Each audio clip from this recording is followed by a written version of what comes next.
Welcome back, ladies and gentlemen, to the North American Challenger League Season 2 playoffs. I am Reed Rapid Melton, and joining me is Daniel Egad Caruso. I want to thank you for tuning in tonight, and make sure to stick around because it's not just today's games. We've got a whole 3 days of playoffs coming your way. 2 best of 3s today, 2 tomorrow, and then, of course, the grand finals best of 5. So it's a lot to look forward to. Of course, you can see our Twitters right there on the screen, right there, and, of course, over there at Rapidcasting, at EGA Deer Feed. We'd love to talk to you about tonight's games. So if you do want to share your insights, make sure to use the hashtag NACL and tweet at NACL Esports. Share your thoughts about tonight's games. We'll see if we can read some of those on air a little bit later on. But do want to thank you guys for tuning in tonight. Let's hop into game number 2 of our second best of 3. As LoLPro look to bring it back against Curse Academy. All right, and bans flew on through. We're not going to see Rux's Rise again. Yeah, that does not want to go against that. Annie going to get banned away from K1 Pro. Low, I guess. Not liking the performance in that champion. Does not want to see K1 Pro take that one away. Draven, LeBlanc, standard bans. Do not want to see Lot play LeBlanc, and Hoods not play Draven. So, what does that leave for the last few bans? Are we going to see the Nidalee away? Are we going to see Kale from Duosec? Because Duosec kind of surprised everybody with that one and just had a really good game. Duosec's Kale, that game was... I almost want to say that's the reason for the surrender vote, because it's just like he's getting too strong. And against that Rise and Kale combination, it's like you try to kill one of them, even if you do, the other one's got 3 seconds of invincibility out there. So a little bit of a rough proposition. Did give game number 1 to Curse Academy. Now, going up against LoLPro, LoLPro have yet to beat Curse Academy yet this season, so it's a little bit of a rough record in their pockets. Going to try to bring things back, but is Cassiopeia the answer, Dan? Yes. Wait, what? Okay. No scripts Support allowed Cassiopeia. here. We've got the Cassiopeia lock-in. And what's more important about the Cassiopeia is that it's first pick. Now, I've heard rumors of the Cassiopeia support you get. I like it. You get Spell Thief's Edge, you get Q, you just Toxin and get 15 gold. And then you get engaged on, you explode. And then you slow them with, the Miasma, and then you kite away with Twin Fangs and have the speed boost from the Q. Then you hit level 6, and you turn them into stone in a huge team fight. 5-man collapse, you win the game because you're Cassiopeia support. And you're like, oh my god, Cassiopeia support. Hey, I'm taking this to solo Q. DJ, let's duo Q. Pick your Cassiopeia, get your AP room page, let's go. I don't know about that one, Dan. I feel like you're kind of getting maybe a little bit ahead of yourself. We still got a lot left to go here, and a couple more games possibly if LoLPro can bring it back. And if Cassiopeia is the answer, man, not playing solo queue for a long time. But for right now, it is going to be a lock-in on the Lucian. Worked out last game. We're going to see if Hoodstomp goes right back to his graves. Well, and Rux is going to go back to his typical top laners there with Shyvana as the pickup for him. And Graves could be the answer. They really had a rough time up top. That second kill of the game did go over to Mashby's Lucian. So, I don't really know. But I want to say they're going to pick up their top, and I want to say that they're going to pick up their support or ADC. Or maybe both support ADC, top, not give away too much. Maybe pick up the jungler too. Lee Sin, having time, can play that one phenomenally. We've seen him play it actually quite a bit. I want to see just, pick out Sejuani one game, why not?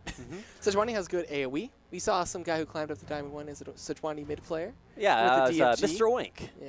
DFG, Leandries. You were like, he can't do this. I was like, he just did. He got a Diamond 1 off of the DFG AP mid Sejuani build. It's like 10 out of 10. So won't be seeing Sejuani here. We'll be seeing that Renekton. And with Rise banned away, Renekton is a great pick. Now, should just see a default that Shyvana-Renekton matchup, something we've seen every single game. But the question I want to ask is, really, what counters Cassiopeia? Like, hard engage is good. So you might see like a Yasuo would be a nice option. Yasuo's not too bad either. He can't block any of her stuff, though. Except for Twin Fangs. He can block Twin Fangs, that's better. But he can still get poisoned. He can still get slowed up. I want to say I think he blocks the miasma particle, because you actually throw out the poison. Like so it blocks the miasma. It doesn't block, of course, the ultimate? Yeah. Ooh, actually, no, it would. That's not a projectile. I'm pretty sure it's a huge cone, though. Yeah, but it's not a huge... Okay, well, we'll get a chance to find out if it is. We'll watch it during the break if you can block, Cassiopeia. All right. All this and more. But we're saving that mid-pick for last, locking in jungle and support here. Is this like exactly what we saw last game from Curse Academy? It's no Rise top, so they're switching out the top lane, but otherwise it's just picture-perfect team comps, and that means that if Curse Academy win this, they've gone through with the same strategy both games. Not only has it not been countered out, but they save other secret strategies. They've been maybe wanting to pull out for a rainy day. There's a lock-in on an Ezreal. Sona. Ezreal Sona. All right, so we got comfort picks for both supports. K1 Pro, a great Zyra player, and of course, Low is pretty much, I don't know, we can call him Lona for this game. See if that works out down there. But Sona. The Ezreal pick is a little bit interesting going into a Lucian. I don't know what you really do against that. And here against the Cassiopeia, is Nidalee really the right pick? So we're going to actually... Is that a placeholder? That might be a placeholder. Yeah, we're going to drop out of picks and bans here and probably have a little bit of a repick here as we get into... What do you think that placeholder was, though? Like, I want to say... I don't know. I don't know what that cast could be. I would like to see a Cassiopeia. I think that the champion would be fresh, would be new. Going against Nidalee, though, it's a little bit rough. All right, well, we're going to hop back into picks and bans. Meh. So what is that Cassiopeia? We've been thinking about it, been talking about it, and I'm really disappointed now. I was, like, my heart was all set, but in case you guys don't know what just happened, we do allow players to use placeholder champions in case they don't own all the champions there. Sometimes it's nice to get the communication that they actually are. They spelled Mom. And Jazz, I guess. Mom and Jazz. All right, well then, we'll get a chance to see there's Renekton. We already saw the Renekton. All right, so we got that one. Shyvana, Evelyn.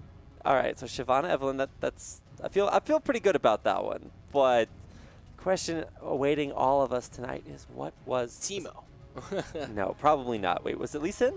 No, it wasn't Lee Sin. Lee Sin was picked. All right, so Cassiopeia is... And the winner is, drum roll, please. Ziggs. Ziggs, there we go. Dang. Haunter apparently not owning Ziggs. He plays top. He doesn't need to worry about that stuff. I mean, I guess not. Top lane Ziggs, man, it's coming back. No, Probably it never not. was the thing. He's going to do it and then undo it and then do it again so he can come back. I don't know, but either way, it is going to be that Ziggs pickup for the mid lane. I'm somewhat disappointed, but at the same time, it will be the Ziggs versus Nidalee matchup, and that actually makes a lot more sense to me because you got poke versus poke. One's AoE, the other just blows up people. So I guess they both blow up people because it's 6 bombs. But. And there it is. Both lineups looking strong, looking like kind of a repeat for Curse Academy, while LoLPro are looking to get, I guess, a little bit more poke heavy. Bombs, Sona Qs, Ezreal Qs as well. And then have a big tank front line in Lee Sin and Renekton. So I want to see how it works out. We'll see when we get onto the Rift. We're going to go to a quick commercial break. And when we come back, we'll have the second game of Curse Academy taking on Team LoLPro. But before that, check out the sponsors down below. You can see all 4. Loot Crate, $13, 37 cents a month. You get a nice little crate delivered to your door of the latest Gamer Geek swag apparel and goodies. They have theme shirts every month. This one's was Attack on Titanfall. A little bit of anime, a little bit of mech mixed into one. And then PhoenixCollection.com. You can check out Phoenix peripherals. They're elegantly crafted and impeccably designed pieces of machinery. Gaming peripherals. Peripherals? Yeah. Machinery peripherals. Mice, keyboards, mouse pads, and headsets. All for your pleasure. So check them out. And then there's LOL class. Yeah. Yeah, if you guys want to click on the LOL class link right down below the screen, it'll take you over to lolclass.com where you can sign up for some very affordable lessons with some of your favorite LCS and Challenger pros. If you guys are looking to level up your game, head over to lolclass.com and check it out. And enjoy the music during the break. It is brought to you guys by Monster Cat. We want to thank them for hooking us up in that department. Do want to thank all of you beautiful people for sticking with us all night long. Hopefully you guys will stick around after this break, because when we come back, we've got game number 2 between Curse Academy and LoLPro coming your way as the NACL Season 2 playoffs continue right after this. Houston,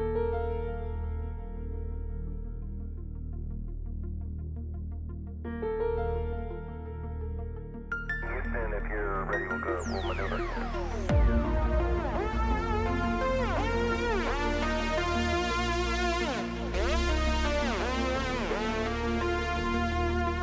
Reaching out.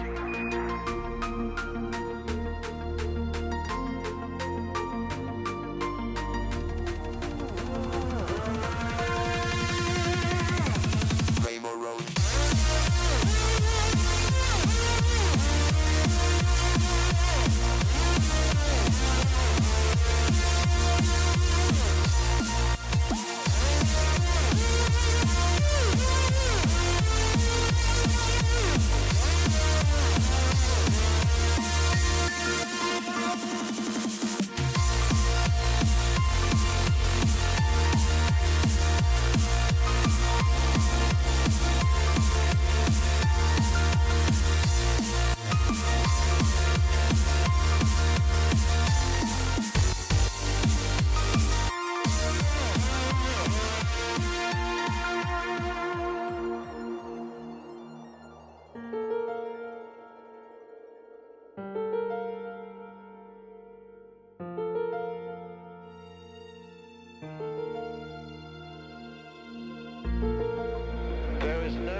and no moment in history where I could stand and say, arithmetic begins here, now.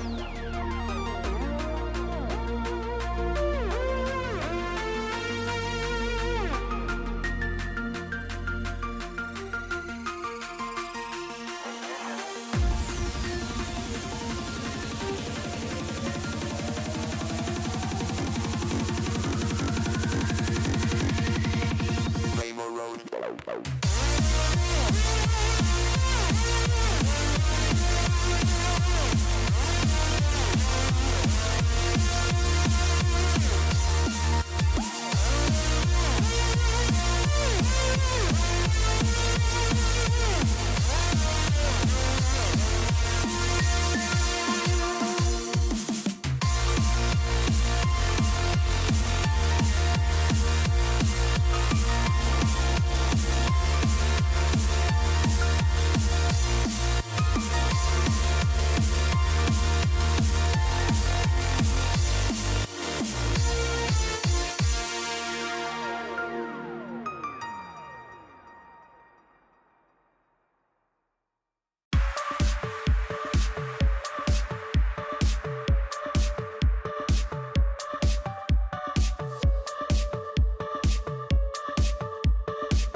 Feel your touch from across the room.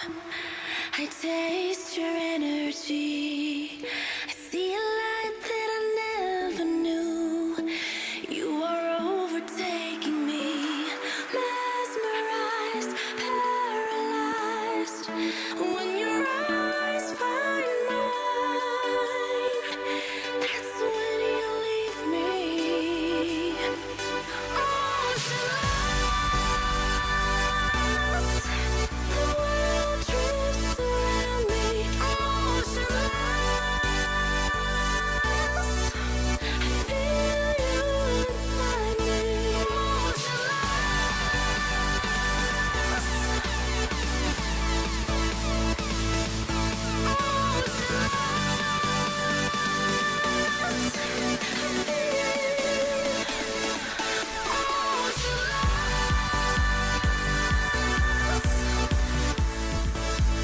Welcome back, ladies and gentlemen, to the Season 2 playoffs here at the North American Challenger League. It's good to be back with what could be our last game of the night as Curse Academy have taken a dominant one-game win over LoLPro. But LoLPro, over the course of the regular season, actually had great games against Curse Academy. I believe they went 2-0 versus them, and coming into playoffs, though, Curse Academy finally hitting their stride. And you know, it's been great to see, even over last season of NACL, if you guys were around for that, seeing both Curse Academy and LoLPro rise as really just titans of the scene. But this season, both of them showed some struggles, but Curse Academy had a vast improvement from last season to this season. I believe they went on like a 9-game win streak.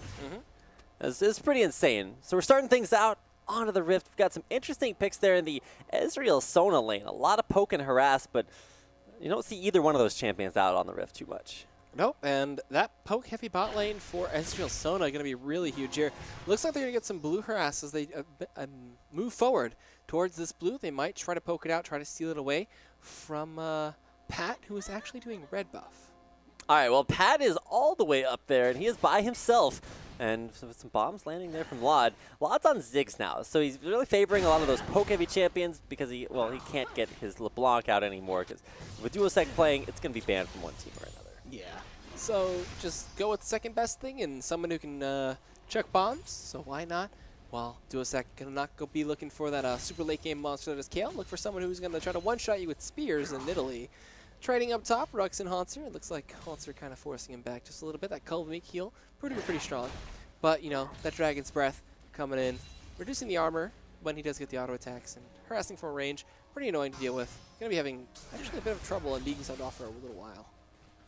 All right, so at least for right now, things are, I want to say kind of even in the mid lane, because you just got poke and pushing, and should actually go in favor of Vlad because he's got more push power, and Italy kind of gets shoved under a turret a little bit earlier on, just doesn't have quite the same amount of wave clear that Ziggs does. But bottom lane has actually been low in Hood Stomp, that have been shoving in Mashme and K1 Pro. They just don't want to take that poke or the harass, and have been given up maybe a little bit of CS for it, but probably won't touch too much on those top laners, but we'll have to see how junglers change the game.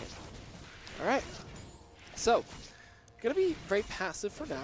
Lee Sin could aggressively invade towards Evelynn, but you know that fight could be very scary for both sides depending on how they play it. Lee Sin looking to go over to the golems.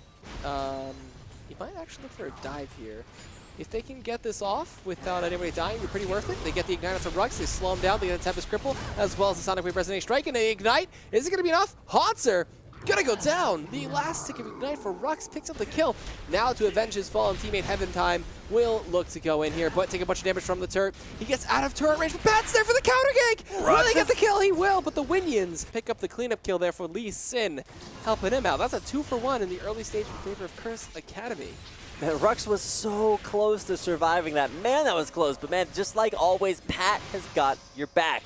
He's right there, and it's kind of the same situation we saw in game number 1 of this series. Just like crazy trades top lane. If you die as a laner, the jungler's always got your takes back. a bunch of damage there. He's using he had to use his heal summoner spell, and now going to be responding with his own poke as well. But Stomp goes forward, but that shift does not hit K1 Pro like he wants it to. Look for some Q harass and well, the poke lane winning and out. look at that. This is what it does. That's pretty ridiculous, because even if you almost killed him, look at that. Low and Hood Stop are almost full health again. Oh man, that healing just so strong. Lucian, Zyra having a really rough time. Gonna be having Mashme most likely go back to base and heal up.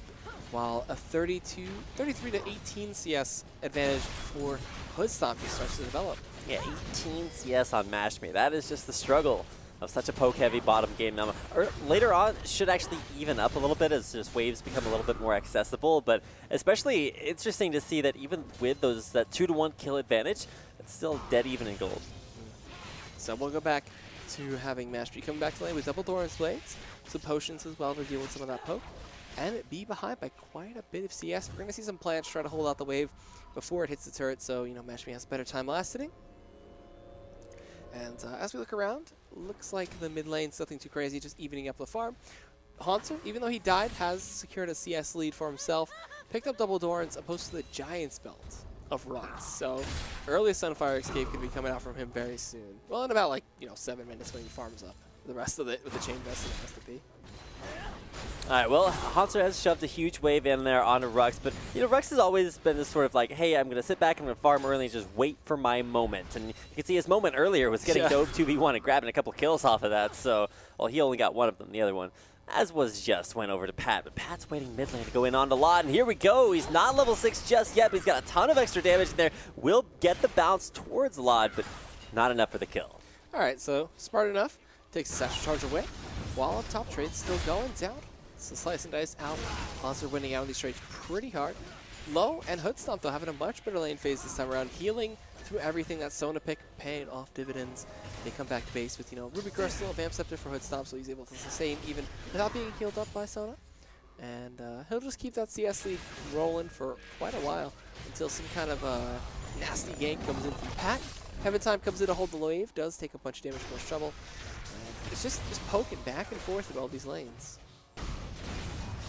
Both Rux and Haunter top lane sort of locked in an immortal struggle. It's really, like I said, going to be on those junglers to change the game. And that's what they've been doing top lane. Just hasn't really worked out the way that they necessarily planned. Pat has, I almost want to say that one of the reasons he plays like these great snowball junglers is because he's so good at counter ganking. He got a great one off top lane. Does the same thing with Pantheon, which by the way you'll never see him play again. It's like Pantheon and LeBlanc are almost auto bans against Curse Academy just because they've evolved so well on their players. So really excited to see how the mid lane and jungle combo really dictates this because it's been so good all season long for Curse A.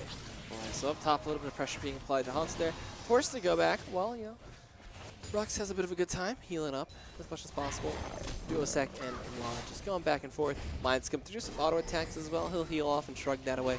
A lot of sustaining lanes from both sides here coming out. Well, K1Pro does take a bunch of damage there from Bloodstomp. I think it was a crit though.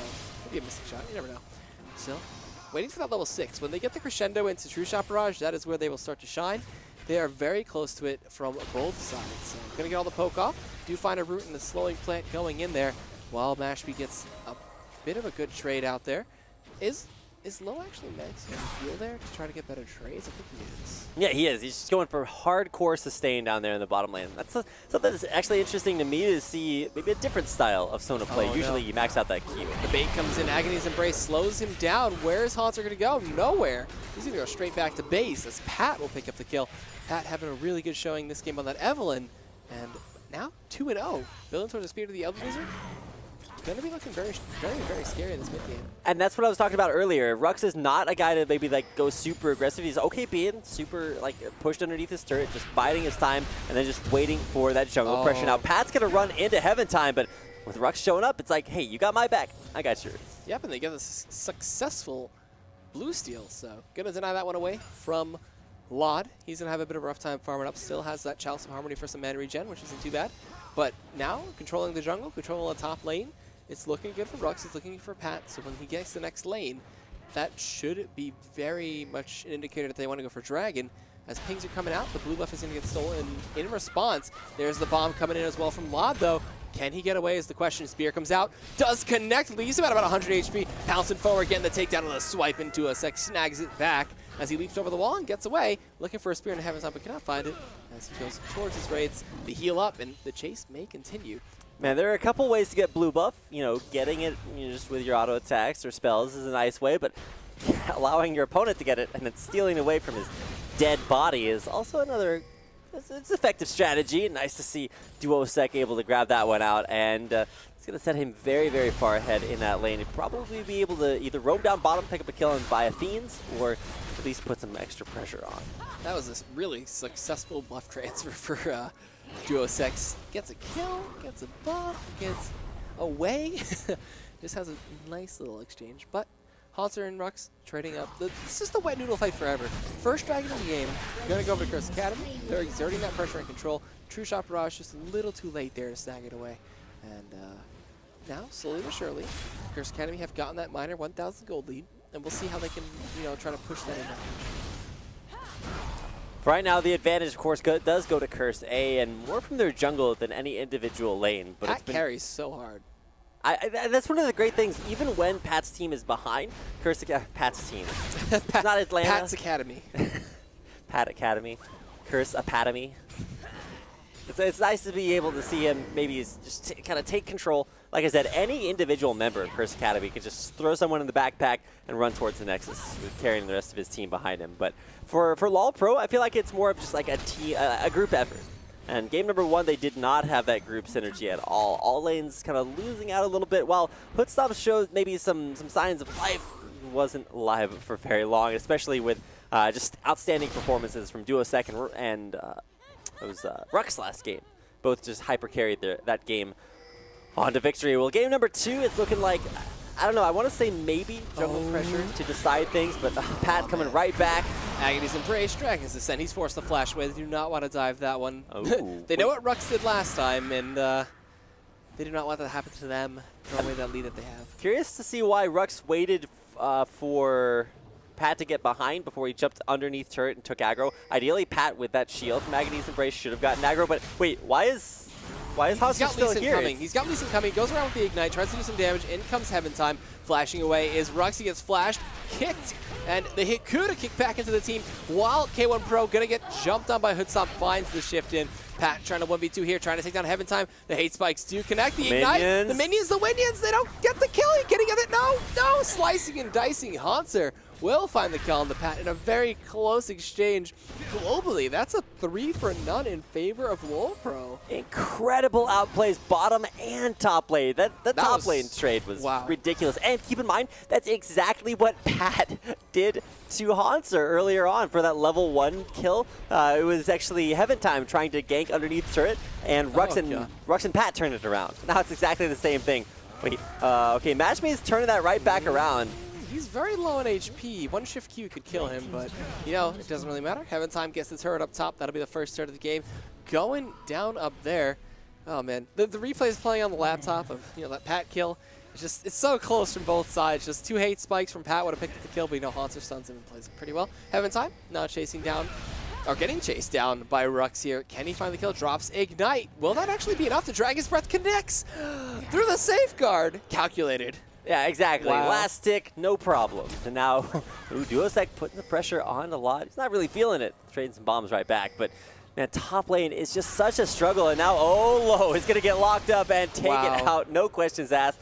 A little bit overextended just around the river bend. HP of a minion. Well, not now, but, you know, with his size stone, he's still got very low HP, very squishy, not too much armor on him. And, you know, pick up a kill, find it for free. Little tasty support appetizer for them.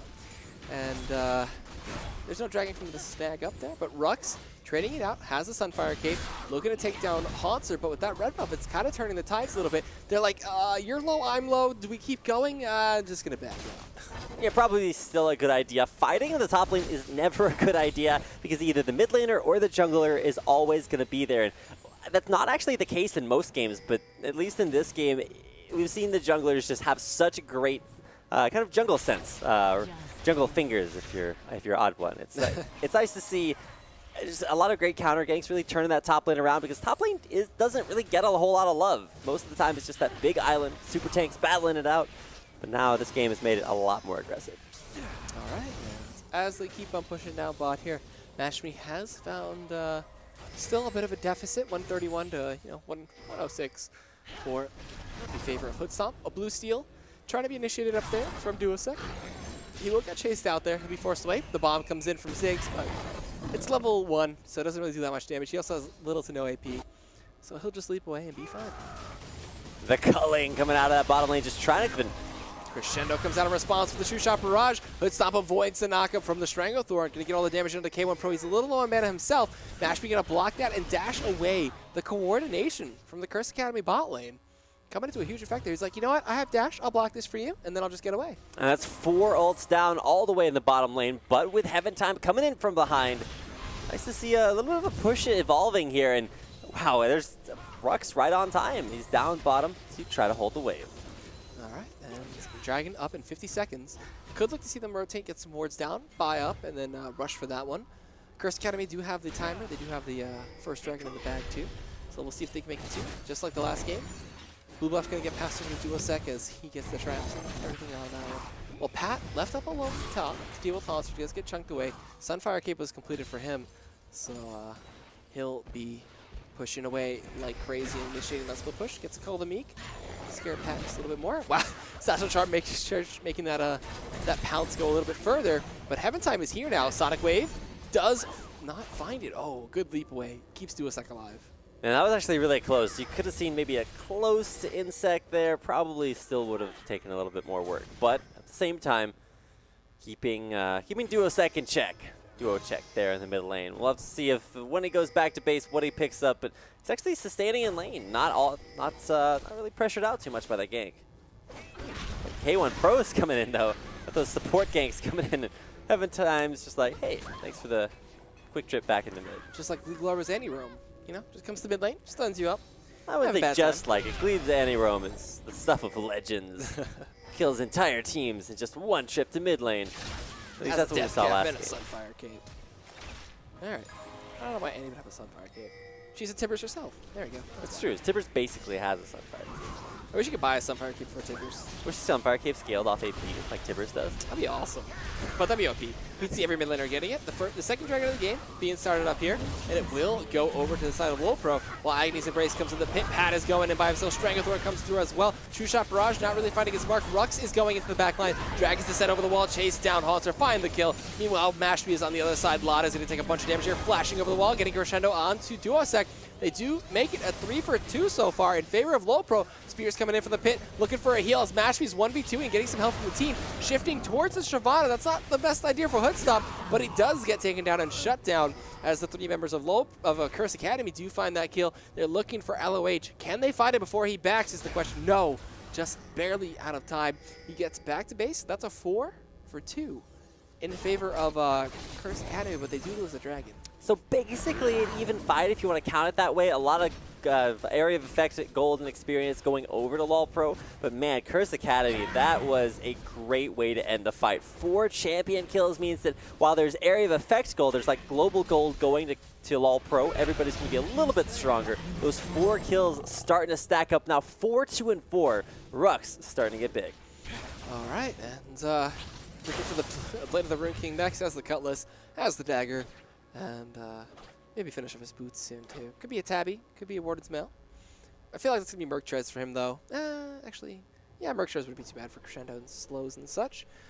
This mid tier 1 though, going to take a bunch of damage there. The infused auto attack from Ziggs, pretty strong at that. Wall red buff from Rux is actually decimating Haunter there. Lod finds the turret kill. That's 2 to 1 in favor of Pro for the turrets, but it's only 100. Actually, it's a really even game so far. No too much of a gold difference from either side. Pat waiting up top to possibly make his gank / dive attempt on a Haunter and make Haunter have a really bad time in this lane.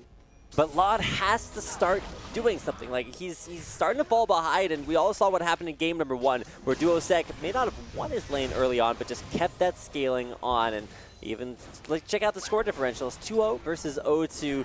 See, Lod still has some damage left to deal, but those spears are really going to start to turn these fights around.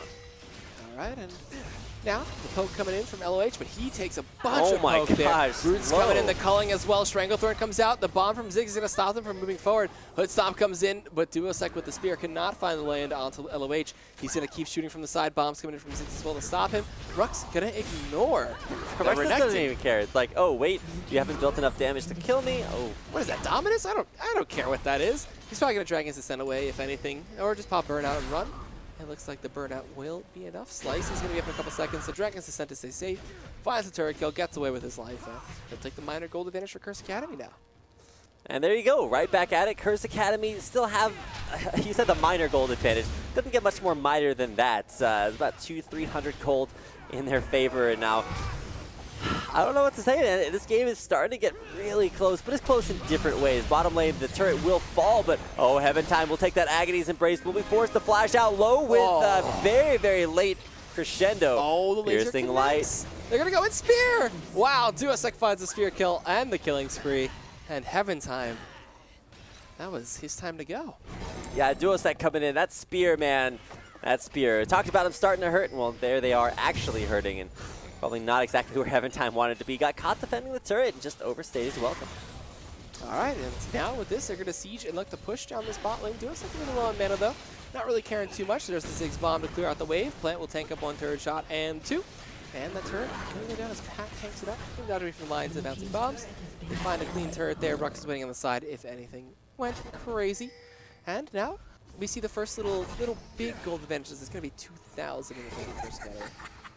Curse Academy, man, is starting to get that train running, and by that train, I mean mid lane. It's something that went so well for them in game 1. Actually, top lane as well. Rux and Duosec, they just have this great carry ability. And Curse Academy, they might not always start the game well, but Pat's always got their early game to allow the rest of his team to scale up mid and late. And as we look around, LoLPro looking for some kind of push here. They're trying to utilize blue buff Ziggs, which is probably one of the best times to utilize it, but he doesn't have a death cap, which, you know, Duosec has. He has the blasting rod. He's looking for his death cap, but that Athene's really isn't giving enough AP to like completely siege down turrets and clear out entire waves. Spears, though, are really dangerous. Hood's not taking a bunch of damage. Rux is coming in from the side, kind of like, oh, Haunter's here. All right, I'll just ignore some of your damage. While he looks to go in, gets stunned up. going to eat a bunch of damage from those two. He's going to be forced to run away, but gets a heal from Duosec while the culling comes through. Agni's Embrace comes on. Haunter forced to back away, and Pat really can't find anything off of that Agni's Embrace. K1 Pro is pretty chunked here, and there's a whole lot more sustain from LoLPro than there is from Curse Academy. Just Sona by herself. She's got an area of effect heal from her summoner spell, also heals 2 people as well. So I want to say that LoLPro, the more that they just poke this out and keep that sustained advantage in their favor, that's a really great way to play this game. The only problem is that they have to keep up this counter engage, and when you talk about Curse Academy wanting to pick a fight, they don't have too many things to do it with. Like Agnes Embrace is the big initiation on top of like Dragon's Descent, but we just saw like right there in that last fight, not enough to take anyone down on LoLPro. Yeah, so that's a big ultimate cooldown though. LoLPro could have a window to go with crescendo if anything, and some Zig bombs. We do have Mashmi kind of split off to the side though. He's kind of looking for some kind of poke himself. Running low on mana, does not want to get caught out. Spears from the side, not connected from Duosec. Static Wave does go in on him, but Heaven Time not looking to go in. I'm trying to see where they're trying to go here for Curse Academy, because I know they want to siege, I know they want to get a tier 2, but they can't really do too much because the Ziggs bombs just denying them so much push potential. Like those mines zoning away Mashmi, the bounce bombs clearing out entire back lines. LoLPro are actually going on the aggressive, and while I talked about the sustain advantage for LoLPro, that's because everything from them is like area of effect. It's like I give extra health to everyone, extra resistance to everyone, extra everything. But away. Duosec's individual Nidalee heals have actually been pretty decent, but Mashmi just walks into the back line, culls him out, and Law just a little bit out of position there, gets taken down. Mashmi, I didn't even see him come around behind, but he just flanked LoLPro by himself and executed Law there at the end. Cuddling him to death. We will see them now look to make a push, because this will be the only time that they have to not worry about Ziggs bombs and ultimate. They're going to ignore the damage from Hood Stomp. They're going to do a bunch of that. The root does connect slows as well, going out to him. The turret will fall. Inhibitor's going to be open. They're going to back off, not get caught out here. Rux flashing away. They know the kick is still down. He'll drag his descent over the wall. Agony's Embrace will slow them up, as well as Roots. He flashes Stranglethorns, everything, and Curse Academy are able to get out. Mega Inferno Bomb, not going to hit. Hits the wave, though. Gets himself some gold. They'll back off. They'll go towards Dragon. That is live, and maybe try to snag up that free objective. But in the meantime, LoLPro actually on the Baron side of the map. They know that Rux is up there, so either they're trying for a pick, trying to push, or just trying to get ward coverage, most likely, before that Baron objective really becomes a big deal. All right. LMH, though, going to get cut off on the side there. Mashmi looking to go and do some damage. Spears coming out. Ooh, Sonic Wave will keep Heaven Time away from that one. LOH still looking for some face checks. Going to find a ward. Possibly take it out. There it goes. Trades a pink ward for it, though. And that'll be that. As 5,000 gold lead now. Roughly for the Curse Academy. Maybe now we'll start seeing some wards, because neither side has really anything around that Baron pit. Yeah, Baron is really dark right now, and I think that's mostly just because both teams are so closely matched at this point that really there's no big advantage to get there now. Both teams are kind of realizing it's not that one team is going to like pressure it or sneak it away from us, because there's so much team fighting, just back and forth pushing up the mid lane. Baron's going to be taken off of a one-team fight. And at that point, it doesn't matter how many wards you have, it's probably going to be given away to whoever wins. So. Yep. Curse Academy, they're ahead, they're in the lead, but not by much. All it takes is one pick off of this crazy burst damage that started out, and to be honest, Low still hasn't pushed the go button, or the low button in his case. He just needs to get that flash crescendo off, and you pile everything on top of it, but counter engage could be just as scary from Curse Academy. Oh god, this red buff from Rux is so big, gonna slow him down, chase him down with the burnout, while LOH and Lod are, Low and Lod are just kind of kept busy there on the ward killing and plant killing. Pat gets spotted out there and forced to pop the speed to kick off the slow. Gonna look for an Agnes Embrace while Rux is zoning off Haunter on a really bad side. Haunter's gonna be forced to slice. Can he dice away is the question. No! Has to pop Dominus. Gonna pop the Random on top of that one. Hate spikes, everything coming in. Oh, there's a root. slow. There's the bomb from Ziggs. Can they get the kill is the question. No! He's able to get away, just barely survives while Rux and Pat take a bunch of damage from turret, bomb, and True Shot Barrage. But meanwhile, Duosec steals the blue away. Gonna heal up Pat and back on off. And Curse Academy are just playing this so well. They almost get outplayed there in the dive, but they're just too tanky. Look at Evelyn. She's super tanky, and then you also have the double tank stats coming out from Rux as well. It's I don't think there's enough damage. You look at like Sona Ezreal is just not very high damage lane at all. And while maybe Ziggs will get there, it doesn't even have a death cap because of that rough laning phase. So, This wasn't bought in a while. Okay, so you had enough for a rod at least. all right, so he gets the needlessly large rod, but like I said, still not enough for death cap. Whereas you see kind of the opposite situation on Duosec, as he almost has that void staff on top of the death cap, and of course that Athene's Unholy Grail. So it's looking pretty rough here. LoLPro really need to get that big turnaround team fighter. They had it maybe one of them in the last game, but overall, Curse Academy it's not so much that Curse are winning, it's that they're being LoLPro from ever being in a position to come back. So Spears from the side, gonna chunk out low to half. Gonna see if another one can connect. Does hit it from downtown. He gets it. Finds the kill. Duosec. Duosec looking for a duo kill if he can chase anybody else out. Rux gonna get the pressure on a Hanser there, apply it, and possibly take down to tier 2. Pings are coming out. They want to go for the inhibitor. Some poor positioning from LoLPro on the side. They're running around the side, letting Curse Academy push down mid. Rux establishing complete dominance on Hanser up here. And that inhibitor looking to go down. Well, with the middle inhibitor, there's a nice Inferno Bomb, but like I said, it just doesn't deal damage yet. There's no death cap, and now just kiting out through actually the base. LoLPro, they're stuck inside. There's going to be the dive coming in from Hanser, trying to get to the back line, but he's just not tanking enough. Actually does stay alive through everything. Low comes in, and there's actually a shutdown as Hanser, or as Hoodstomp, rather, goes in. A double for Hoodstomp coming off the back of this, and now, Rux, can he escape? He's got that burnout running. He's gone. Turret should finish up there. There it is. Shutdown goes over to LOD. And now with Pat on the run. 4 for none? Yeah, 4 for none. Pat on the run.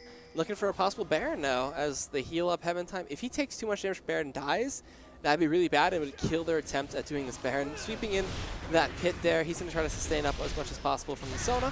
There's the Acid Rain, auto attacks, and they're shrug it off, get the heals. Pat possibly going to look for a steal as well, but up and comes through. No. So this is going to be really risky.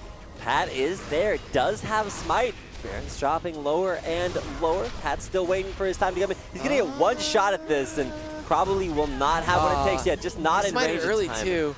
Wow, and Hoodstomp picks up the Baron there, and the bouncing bomb from Lod will pick up the kill on Pat. And now, the tables have turned. Egad, what is this? Is this The comeback? Lord Baron at his finest, deciding which team wins or loses. Now the kills are almost even. We've got the gold count coming back to even. It's only like 600-700 gold between both teams.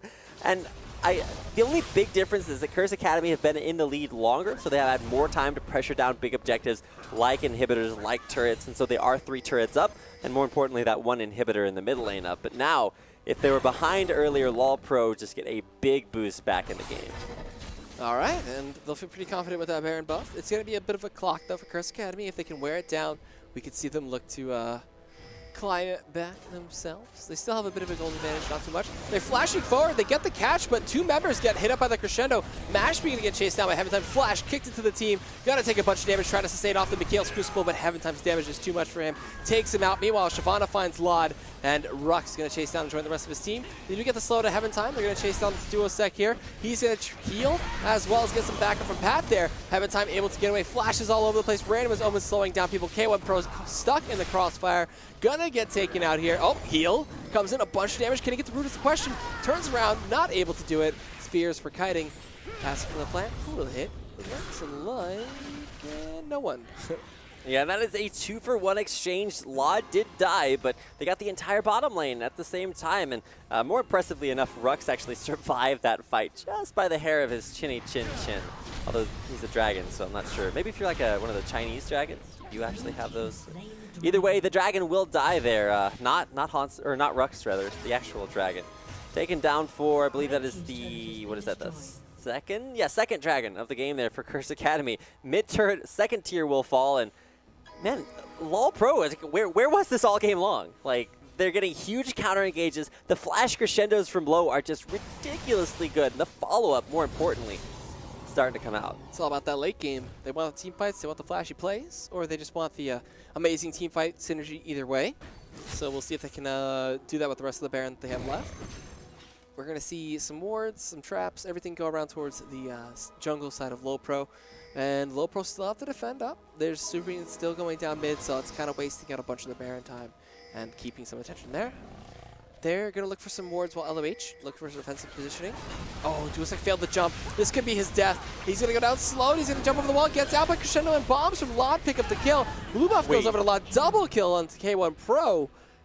And all right, they find 2 kills. Blue buff, yeah, it's not worth overextending, especially against the team with Baron buff. Curse Academy, they're playing like they're still ahead, but they're not respecting the Baron power, and they're also not respecting Low, who's just come out of nowhere with some huge crescendos. And just, I don't know, this is just really game changing. And now with those big items that we were talking about earlier, now in or not there for LoLPro.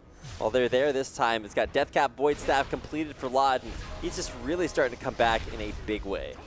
All right, Heaven Time just taking up this turret, no problem, does not care. While Curse Academy really not in position to defend this one right now. Heaven Time taking a bunch of damage though. Could get chased out here. Pat finds the 3-man Agnes Embrace. Gonna go in. Heaven Time gets the McHales and heals. Now they're chasing down here. The cuddling going in onto Hood Stop. He's gonna get taken down to below half from that one. Heals and movement speed buffs galore coming in from Soda. Heaven Time zoning away too. We have Halter on the side as well. They could possibly go in, but they'll back off. Hood Stop a little low. He'll sustain off of Jungle Camp or anything he wants. Sweepers and blue up. Gonna see a possible steal here from LoLPro. LoLPro are so strong right now, and the only danger is maybe overextending just a little bit, but have to watch out. Curse Academy actually in the danger zone. All right, they're kind of all grouped up right now. They'll back off. Curse Academy gonna back up as well. So, they're looking for a flash Crescendo. Do not fight out of the mash. He flashes away. That's 2 big ultimates down. Do a second overway. That's slow from the Frost Queen's claim. Gonna stop their advances. And Curse Academy holding on. They have to go back to base and heal. Both teams trying as hard as they can to engage. You got Agony's Embrace for Pat. Wasn't enough. Flash Crescendo. Perfect reaction time there. Mash me. I don't know. But the Rune King, he's kiting away. This inhibitor is going to take a bunch of damage and most likely go down. Yeah, the damage from Lod's passive just so strong there on that Ziggs. And if they get out of here without dying, that's going to be really good for them. We do see bombs and mines, everything used for zoning there from the Ziggs to disengage. LoLPro, they still get chased down here by Curse Academy. They have wards. They're looking for everything they can. And in that inhibitor, that's a really big objective for them. Yeah, inhibitor is going to be huge, but keep in mind it's not the first inhibitor of the game. No. Curse Academy took the first one down and then lost the team fight, got almost aced, and then LoLPro took a Baron, and now pressuring then, of course, on an inhibitor of their own. I don't know what to say. This game is so, like, this is where late game Sona, like, really comes up big, because that AoE move speed buff that you give off of the aria of Song of Celerity, I believe it is, just giving you so much mobility as a team, kind of like a late game Janna in that respect, but a little bit more effective as Janna's engages her more disengages, whereas Sona's got a lot more of those, and Low has been having a good time with those flash crescendo engages. Well, all except the last one, as Don't Flash Me was able to get out of there with some nice reactions. But coming up on round 2, flashes will not be up for AD carry. All right, and they get a root and some harassment at Heaven Time. Meanwhile, they're just holding off the mid push. Same thing as last time what LoLPro was doing. A minute left on Baron, a minute and a half left on Dragon. They're looking for some deep red side wards, as well as some more control of the jungle. We're going to see Low, drop some wards as a pink ward. They're possibly looking for a bait here. Might be a little risky, but they're going to go push the tier 2 instead up top. They do find the kill on that one, and they all show themselves. So Curse Academy are like, oh, now we have to go defend top. Let's go do it. And will they be in time is the question. It looks like the answer is yes.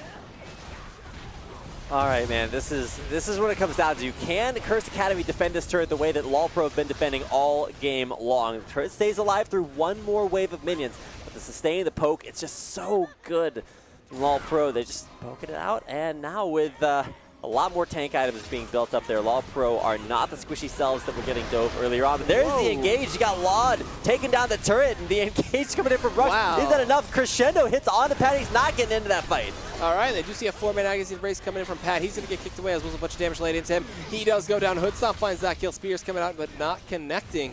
We're going to look to see if they can chase this one out any further. Hoodstomp is very, very low at this point, but he's got a team backing him up. It looks like he'll be able to get out. Baron is live. Pat is dead. There is no smite for Curse Academy. And it looks like LoLPro are not going to go for this. If they go for this, yeah, okay, they're heading back to base. Those spears from Duasek could completely change the game here. He started out, gets the kill on a Hood Stomp, finds one, and he actually stops the recall there from Low too. Oh my gosh, that spear is absolutely huge. Not only does it mean no dragon, it means pressure on the map vastly swings in favor of Curse Academy. But now it's what do they do with the advantage that Duosec just gave them? Well, they're going to use up the buy, make some wards, make some traps, and put them around that Baron side. Ping's coming in. Duosec looking for a blue steel. Does not find anything. Backs out. While Mashmi gets jumped on here, he does have Rux behind him. If anything, he'll heal off the super minions and be okay. Heaven Time needs to be careful with what he goes in. That Lee Syndrome affects many a great player.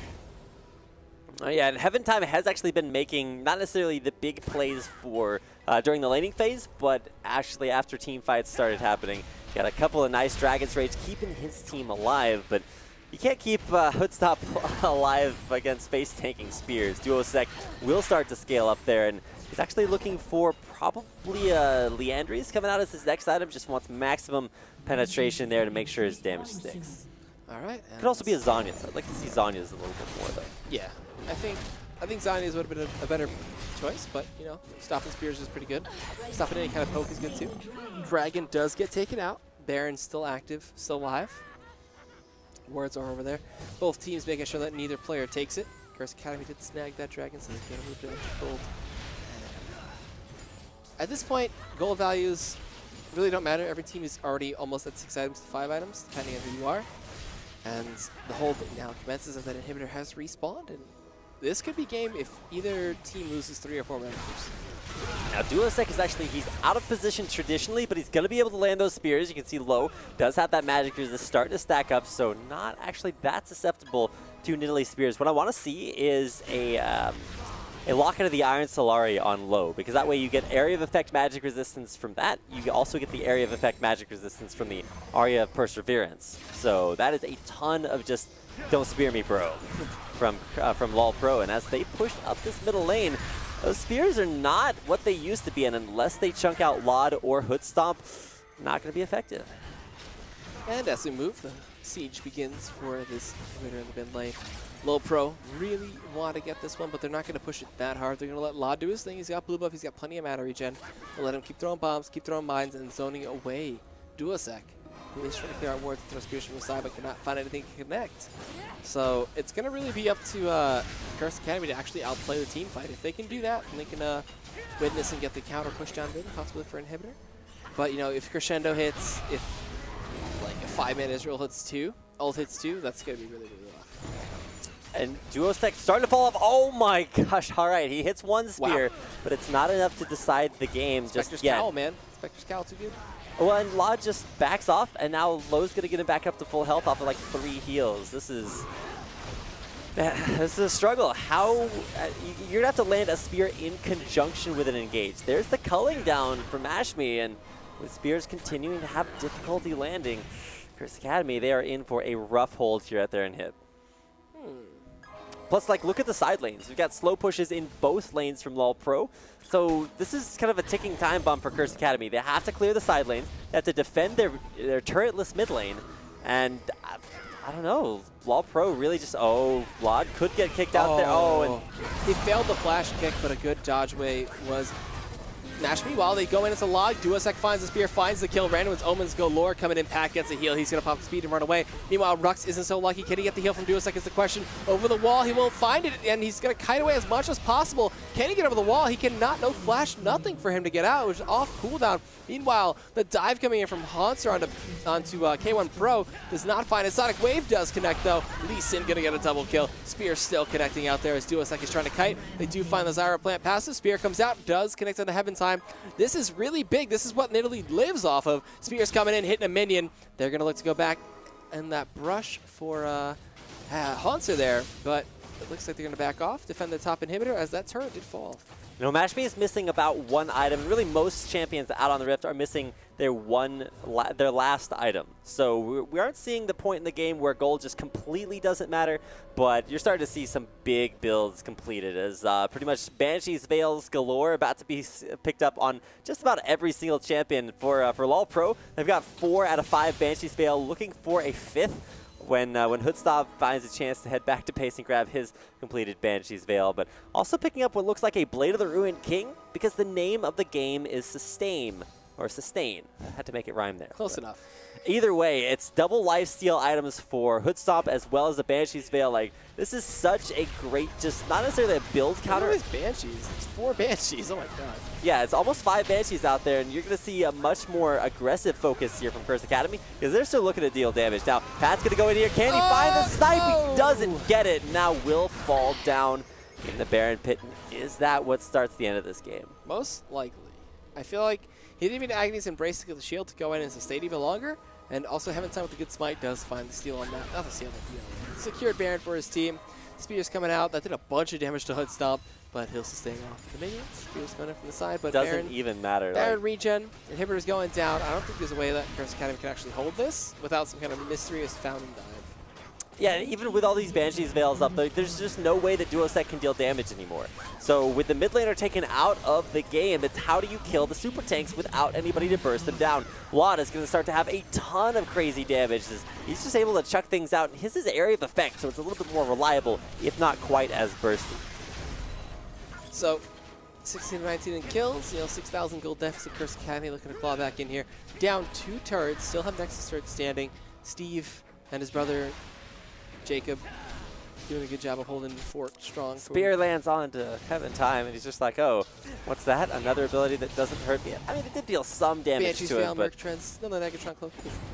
yeah, exactly. He's just like, oh, well, I'm just going to stack magic resistance and win the game that way. Because without Duosec really duoing anything all game long, it's like Curse Academy, they're starting to feel the struggle. They're scaling, just not as good. LoLPro starting to get up to that super tanky level.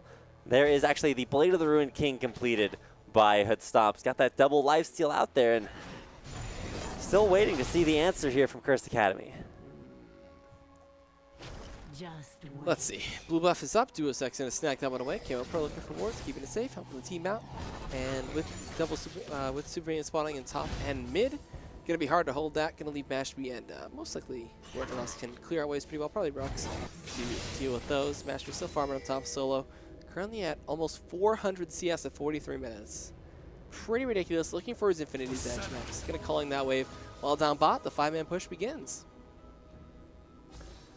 All right, this is the push here from LoLPro. They're going to make this all or nothing. They're going to catch, I think it's Pat and Mashme recalling top lane. It's going to give them a lot of pushing advantage, and with Hanser just not even caring anymore, he's just going to run in there, take up the turret. He's got a ton of armor on top of the magic resistance, so stacking up every defensive stat. Now he's going to be the front line as well as Heaven Time. Can they keep this back line safe and sound? They continue to press in on another turret objective against Curse Academy. Oh, does find a 5-man Agnes Embrace, looking for the slows. Rux goes in. There's the root as well. Stranglethorn comes out. Rux just takes a bunch of damage, slicing and dicing through. Hanser taking a bunch of damage in response. Gonna see them try to kite this one out as much as possible. Duosec gets a Sonic Wave. He goes in. Lee Syndrome. Hanser gonna be using that safeguard to get back out, but taking half his life in damage.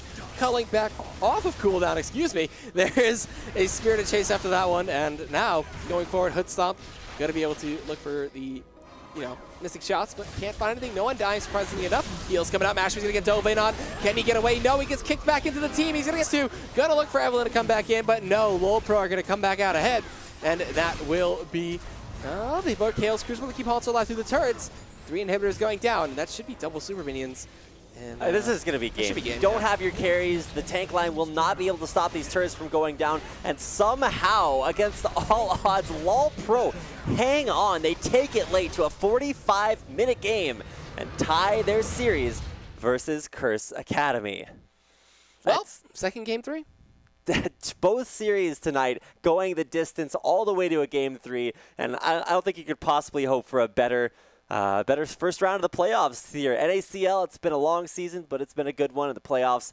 No disappointment. So we'll be right back after a short commercial break with our last series of the night as LoLPro, after tying their series versus Curse Academy, look to take it home. We'll have to see in a battle of the curses who is more cursed than the other. And we'll have that last game of the night and a little bit more coming your way when NACL Season 2 playoffs continue right after this.